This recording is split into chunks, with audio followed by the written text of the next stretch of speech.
नमस्कार, स्वागत है वैल्यू मंत्रा पर।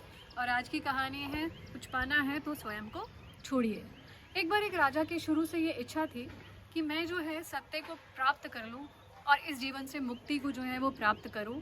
लेकिन इस खोज में काफ़ी साल उसके बीत गए।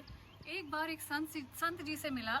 उन्होंने ये कहा ये तो आराम से पॉसिबल है। महाराज को ये कहा कि तुम अपना राज्य सब कुछ छोड़ करके मेरे आश्रम में आ जाओ। महाराज सब कुछ त्याग करके उस आश्रम में पहुंच गए। लेकिन वो जो संत जी थे उनको अभी भी ये लगा कि अभी इन्होंने सब कुछ नहीं छोड़ा है।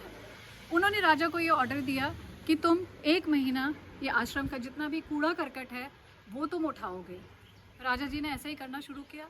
बाकी शिष्यों ने महाराज को ये कहा, उन संत जी को ये कहा कि आप बहुत ही रूढ़ व्यवहार कर रहे हैं इनके साथ, ये महाराज है।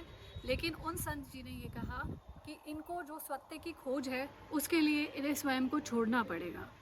1 महीना बीत गया। सबने ये रिक्वेस्ट करी कि इनका आप टेस्ट ले लो, क्या ये टेस्ट में पास हुए महाराज या नहीं। तो जब महाराज कूड़ा उठा करके लेकर के जा रहे थे तो एक शिष्य उनसे जानबूझ के टकराया। महाराज ने गुस्से में कहा, आज तक तो तू अंधा नहीं था। संत जी ने कहा, महाराज ने अभी भी स्वयं को नहीं छोड़ा है। 1 महीने बाद फिर से उनका टेस्ट लिया गया लोगों की रिक्वेस्ट पर। अब वो शिष्य फिर से टकराया। राजा का कूड़ा जो बेचारे बहुत मुश्किल से उठा करके लेके जा रहे थे वो गिर गया। लेकिन इस बार उन्होंने अपनी ज़बान से कुछ नहीं कहा, लेकिन आंखों से उसे बहुत कुछ कह दिया। संत जी ने कहा, अभी भी राजा ने अपना सब कुछ नहीं छोड़ा है।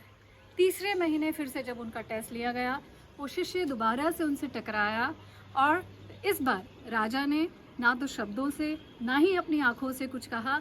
संत जी अब कन्विंस हो गए कि राजा ने अब सब कुछ अपना छोड़ दिया है। अपना असत्य, अपना अहंकार, अपना क्रोध, अपना लोभ, अपना लालच।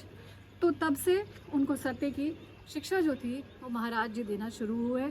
तो अगर हमको भी जीवन में कुछ प्राप्त करने की ज़रूरत है तो सबसे पहले हमें खुद को त्यागना पड़ेगा, खुद के अहंकार को त्यागना पड़ेगा, क्रोध को त्यागना पड़ेगा। तभी हम जीवन में उस सत्य की खोज कर सकते हैं।